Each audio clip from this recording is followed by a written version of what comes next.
Bismillahirrahmanirrahim. Assalamualaikum warahmatullahi wabarakatuh. Alhamdulillahillazi hadana li hadza wa ma kunna linahtadiya laula an hadanallah. Pertama dan terutama sekali, marilah kita ucapkan puji dan syukur atas kehadiran Allah Subhanahu wa taala. Karena berkat rahmat dan karunia inilah kita dapat membuat video presentasi pada saat sekarang ini.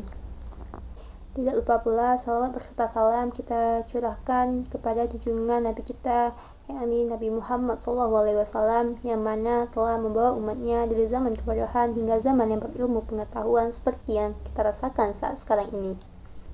Yang terhormat Bapak Rizky Syafril, SHI, MSI, selaku dosen pada mata kuliah pendidikan agama ini, dan juga teman-teman sekalian. Sebelumnya, izinkan saya memperkenalkan anggota Kompa 13. Yang pertama dimulai dengan saya, Alfia Rahmi Putri, dan yang kedua, Anissa Balkis Lubis, dan yang terakhir, Ari Maulana Yusro. Untuk pembahasan pertama tentang latar belakang sampai dengan poin kedua akan disampaikan oleh teman kami, Balkis. Kepada Balkis dipersilahkan. Terima kasih Alfia. Assalamualaikum warahmatullahi wabarakatuh. Saya di sini akan menjelaskan tentang latar belakang ilmu pengetahuan teknologi dan seni sampai dengan klasifikasi ilmu pengetahuan teknologi dan seni menurut Islam. Latar belakang ilmu pengetahuan teknologi dan seni di zaman modern ini, saat ini ilmu pengetahuan teknologi dan seni sangat sering kita jumpai. Bahkan kita tidak dapat jauh dari namanya iptek. Iptek saat ini sudah berkembang dengan pesat dari tahun ke tahun. Bagi kebanyakan orang, iptek itu adalah kebutuhan primer. Ia tidak dapat hidup tanpa iptek. Sebenarnya dalam Islam, ilmu pengetahuan teknologi dan seni juga sangat berpengaruh bagi perkembangan Islam dan merupakan suatu hal yang penting juga di dalam Islam. Sebagaimana Allah Subhanahu wa taala berfirman, "Niscaya Allah akan meninggikan orang-orang yang beriman di antaramu dan orang-orang yang diberi ilmu pengetahuan beberapa derajat." Quran Surah Al-Mujadilah 58 ayat 11. Dari firman tersebut menegaskan bahwa Allah Subhanahu wa taala akan meninggikan derajat orang-orang yang berilmu, dan ilmu tersebut harus dibarengi dengan iman agar semuanya terarahkan ke arah yang lebih baik. Tidak hanya soal ilmu, Islam juga menghargai akan adanya seni. Tidak seperti tanggapan orang-orang banyak bahwa Islam sebagai agama tidak mengakui seni. Islam pun mendukung semua jenis seni. Hal itu dibuktikan dengan penyebaran Islam di Nusantara oleh Wali Songo melalui perantara wayang kulit, yang merupakan seni khas dari Nusantara. Seni yang diterima baik oleh Islam merupakan seni yang menunjukkan nilai akhlak yang baik, sopan, dan tidak melanggar norma-norma dalam Islam. Beberapa masalah yang akan disusun dan dibahas dalam makalah ini sebagai batasan dalam pembatasan bab isi.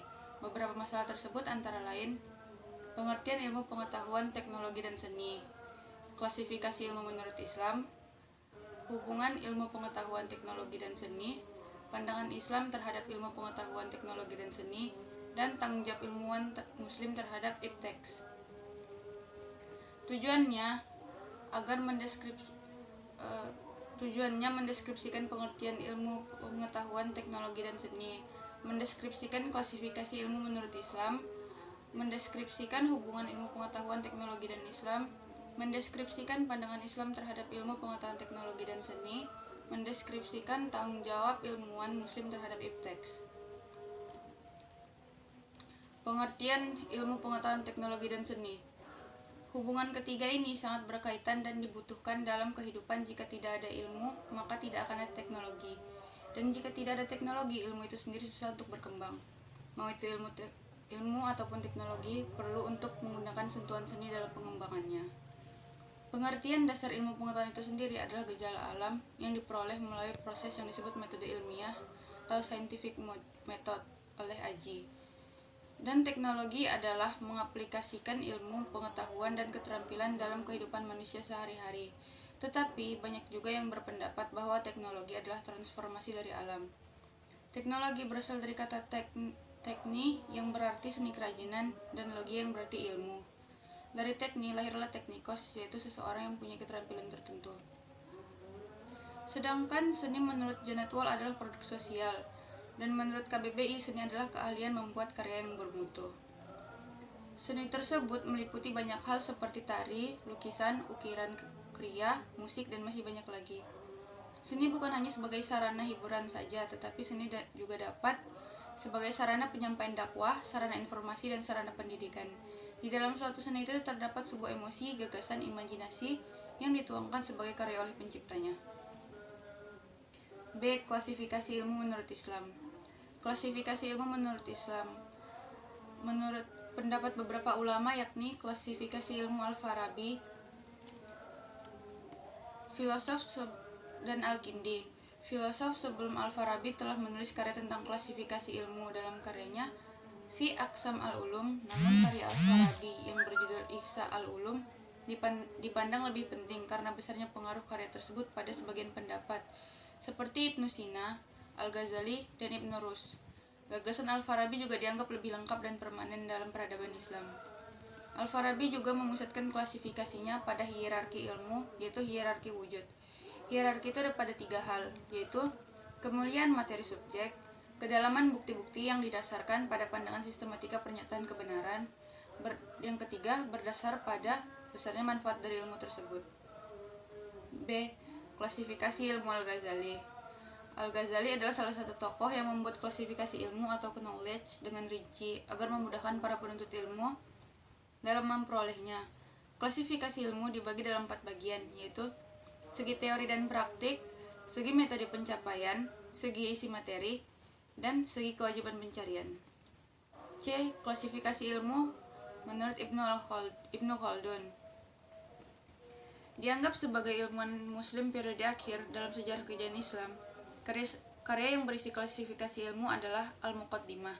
Dalam karya ini, ilmu terbagi 2 kategori besar, yaitu ilmu-ilmu nakliyah atau transmitted science terdiri dari tafsir Al-Quran dan hadis, ilmu fikih meliputi fikih, faraid, dan usul al-fikih, ilmu kalam, tafsir ayat mutasabihat dan tasawuf, dan tafsir mimpi. Adapun ilmu-ilmu akliyah atau rational science terdiri dari ilmu logika yang meliputi burhan, jadal, khitobah, syair, dan sofistik. B. Fisika yang terdiri dari fisika dasar, mineralogi, botani, zoologi, anatomi, psikologi, kedokteran, dan ilmu pertanian. C. Matematika yang terdiri dari aritmatika, geometri, astronomi, dan meteorologi. Yang D. Metafisika yang terdiri dari ontologi, teologi, kosmologi, dan meteorologi. Klasifikasi menurut ilmu al-atas. Ilmuwan terdahulu mengklasifikasikan ilmu karena mereka yakin upaya tersebut untuk mengembangkan tahapan ilmu supaya bisa menentukan ruang lingkup dan posisi setiap ilmu dalam skema total pengetahuan. Pada masa-masa berikutnya, klasifikasi tersebut masih dilestarikan oleh beberapa belahan dunia, tetapi tidak dengan prakteknya. Pada 2-3 dekade terakhir, terdapat beberapa upaya pembaharuan yang dilakukan oleh beberapa ilmuwan dan pakar dalam dunia pendidikan. Salah satu pembaharuan klasifikasi ilmu oleh Sayyid M. Naqib al-Atas. Sejak konsep pendidikan yang diutarakan dalam kata ta'dib, al-Atas menuturkan adab sebagai pengenalan dan pengakuan terhadap realitas, bahwa ilmu dan segala sesuatu yang terdiri dari tahapan yang sesuai dengan kategori dan tingkatannya, bahwa seseorang mempunyai tempat masing-masing dalam kaitannya dengan realitas itu serta kapasitas potensi fisik, intelektual, dan spiritualnya. Dalam setiap penekanannya, al-Atas menyatakan klasifikasi tidaklah berlawanan tetapi hierarki yang saling melengkapi. Klasifikasi ilmu yang dimasukkan dalam ilmu fardu ain yaitu Al-Quran, Sunnah, Syariah yang meliputi fikih dan hukum, metafisika Islam, dan ilmu linguistik. Klasifikasi ilmu yang dimasukkan dalam ilmu fardu kifayah yaitu ilmu kemanusiaan, perbandingan agama, ilmu alam, kebudayaan barat, ilmu terapan, ilmu linguistik, ilmu teknologi, dan sejarah Islam. Mungkin itu saja yang dapat saya sampaikan, kurang dan lebihnya saya mohon maaf. Wassalamualaikum warahmatullahi wabarakatuh. Terima kasih kita ucapkan kepada Balkis. Selanjutnya, poin ketiga akan disampaikan oleh saya sendiri, Alfia. Poin 3 akan saya sampaikan ini yaitu tentang hubungan antara ilmu pengetahuan, teknologi, dan seni. Teknologi sendiri merupakan hasil penerapan praktis dari ilmu pengetahuan yang berkarakteristik objektif dan netral. Sedangkan seni adalah hasil ungkapan akal dan budi manusia dengan segala prosesnya yang merupakan ekspresi jiwa dari seseorang. Iptek dan seni merupakan suatu hal yang berkaitan antara lain, dan iptek dan seni pun berpengaruh dalam dakwah Islam di Indonesia atau di Nusantara ini. Pada zaman dahulu, hanya senilah yang dapat dipakai sebagai media dakwah, tetapi pada saat sekarang ini, iptek pun dapat berpengaruh dalam media dakwah, dan jika iptek dan seni itu dikolaborasikan, akan menjadi suatu media dakwah yang menarik bagi semua kalangan. Dan salah satunya adalah pada saat sekarang ini, postingan dakwah yang beredar di sosial media tanpa iptek, dakwah di sosial media pada saat sekarang ini sangatlah susah dijangkau. Masyarakat, terutama remaja, pada saat sekarang ini pada umumnya sudah tidak tertarik dengan dakwah yang hanya lewat ceramah di masjid saja. Dengan adanya penggabungan antara seni dan iptek, kita dapat membuat sebuah ilustrasi yang menarik atau sebuah video dengan animasi. Gambar dari sebuah ilustrasi dan animasi adalah bagian dari seni, sedangkan proses pembuatannya menggunakan gadget atau PC yang merupakan bagian dari iptek itu tersebut. Ilmu pengetahuan teknologi untuk mencapai peningkatan martabat memerlukan seni sebagai dimensi artistik agar memberi ketertarikan pada manusia. Ilmu pengetahuan juga tidak dapat dipisahkan dari teknologi karena ilmu adalah sumber teknologi yang mampu memberikan berbagai penemuan rekayasa dan ide-ide. Intinya, pada bidang dakwah, ilmu pengetahuan teknologi dan seni saling melengkapi. Tanpa adanya ilmu, kita tidak dapat mengetahui isi dakwah apa yang akan kita bagikan pada orang-orang banyak. Dan dengan seni, kita dapat menjadikan dakwah menjadi lebih menarik, bahkan bagi orang-orang yang belum ada niatan untuk berhijrah. Dan cara merealisasikannya tentulah menggunakan teknologi agar lebih efisien pada zaman serba digital ini. Sekian yang dapat saya sampaikan. Apabila salah kata, mohon dimaafkan. Selanjutnya, pembahasan pada poin 4 sampai dengan kesimpulan akan disampaikan oleh teman kita, Ari. Kepada Ari dipersilahkan. Baiklah, saya Ari Maulana Yusro dari jurusan Manajemen Perhotelan dengan NIM 21135056. Saya akan melanjutkan presentasi dari teman saya tadi. Pembahasan yang keempat, pandangan Islam terhadap ilmu pengetahuan, teknologi, dan seni. Ilmu pengetahuan, teknologi, dan seni dipandang bagi Islam sebagai berkah dan anugerah yang luar biasa bagi kehidupan umat manusia. Namun, iptek pun dapat menimbulkan mudarat bagi kehidupan manusia. Kemajuan pada bidang iptek menimbulkan pergeseran nilai-nilai dalam kehidupan umat manusia, seperti nilai agama, nilai moral, dan kemanusiaan. Hal tersebut pun tidak jauh berbeda dengan seni pada saat sekarang ini. Iptek merupakan dasar dan pondasi yang menjadi penyambung dengan kebudayaan sekarang, di mana modernisasi yang semakin berkembang.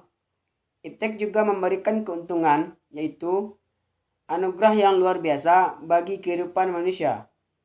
Tapi di satu sisi mempunyai kerugian, yaitu mengancam nilai-nilai kemanusiaan.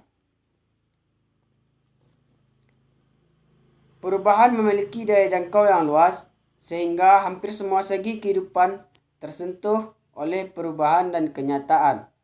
Juga perubahan menimbulkan pergeseran nilai dalam kehidupan manusia, termasuk nilai agama, moral, dan kemanusiaan. Dalam pandangan Islam, juga ilmu pengetahuan, teknologi, dan seni terdapat hubungan yang harmonis dan dinamis yang terintegrasi. Pembahasan yang kelima, tanggung jawab ilmuwan muslim terhadap iptek. Manusia diciptakan Allah Subhanahu wa Ta'ala di dunia ini karena dua hal, yaitu sebagai hamba Allah Subhanahu wa Ta'ala dan sebagai khalifah di muka bumi ini. Manusia juga diciptakan dengan bentuk yang sebaik-baiknya, Berbeda dengan makhluk Allah yang lain, seperti hewan dan tumbuhan, makna dari manusia sebagai hamba Allah adalah ketaatan dalam beribadah, kepatuhan kepada perintah Allah, dan menjauhi larangannya. Sedangkan makna dari khalifah di muka bumi ini adalah tanggung jawab terhadap dirinya dan lingkungannya, baik lingkungan sosial dan lingkungan alam. Dalam posisi sebagai khalifah di muka bumi ini, manusia mempunyai tanggung jawab untuk menjaga lingkungan tempat tinggal. Manusia diberi kepercayaan dalam menggali sumber-sumber alam, juga memanfaatkan dengan sebanyak-banyaknya untuk kebutuhan sehari-hari, tetapi tidak dengan cara berlebih-lebihan dan melampaui batas. Untuk mengetahui pemanfaatan potensi alam dengan lebih mendalam, lagi diperlukan ilmu yang memadai. Hanya orang-orang yang mempunyai ilmu memadai itu yang dapat menggali lebih dalam lagi. Orang-orang tersebut ialah ilmuwan.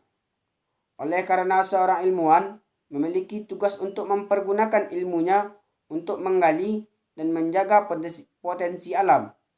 Tetapi bukan hanya tentang hal itu saja.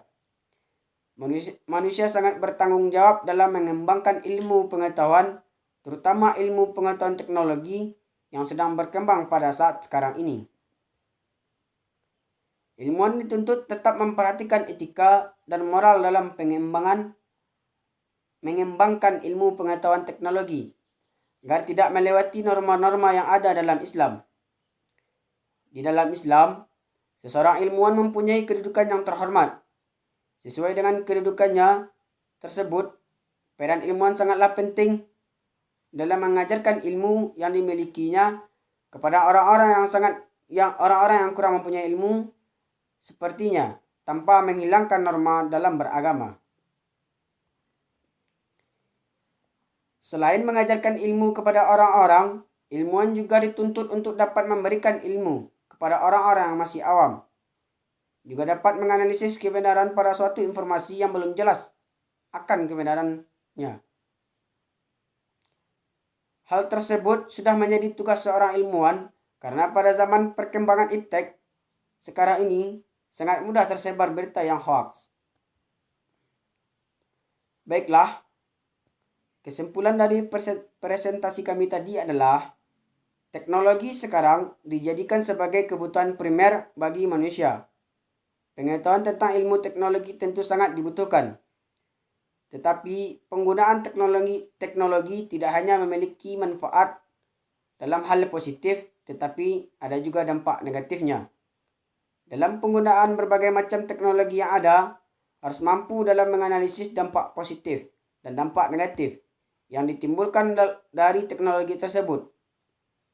Pengembangan iptek yang lepas dari keimanan dan ketakwaan tidak akan bernilai ibadah serta tidak akan menghasilkan manfaat bagi umat Islam dan bagi umat manusia dan alam lingkungannya. Dalam pandangan Islam, antara iman, ilmu pengetahuan, teknologi, dan seni terdapat hubungan yang harmonis dan dinamis yang terintegrasi dalam suatu sistem yang disebut dinul Islam, yang mengandung 3 unsur pokok, yaitu akidah, syariah, dan akhlak. Dengan kata lain, iman, ilmu, dan amal soleh atau ihsan. Fungsi utama manusia yaitu abdun, ketaatan, ketundukan dan kepatuhan kepada kebenaran dan keadilan, dan khalifah, tanggung jawab terhadap diri sendiri, baik lingkungan sosial maupun lingkungan alam.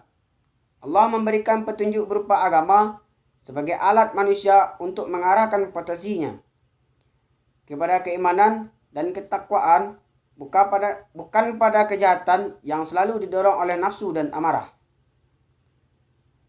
Manusia mendapatkan amanah dari Allah untuk mempergunakan ilmu pengetahuannya yang dimiliki untuk memberikannya kepada orang-orang yang tidak memiliki ilmu sepertinya. Baiklah, saya kembalikan kepada moderator. Terima kasih kita ucapkan kepada Ari dengan berakhirnya presentasi yang disampaikan oleh Ali tadi, maka selesailah presentasi kita pada saat sekarang ini. Mohon maaf apabila ada kesalahan dan penyampaian materi kami. Dan saya sebagai moderator, bila ada kata-kata yang salah mohon dimaafkan. Terima kasih. Assalamualaikum warahmatullahi wabarakatuh.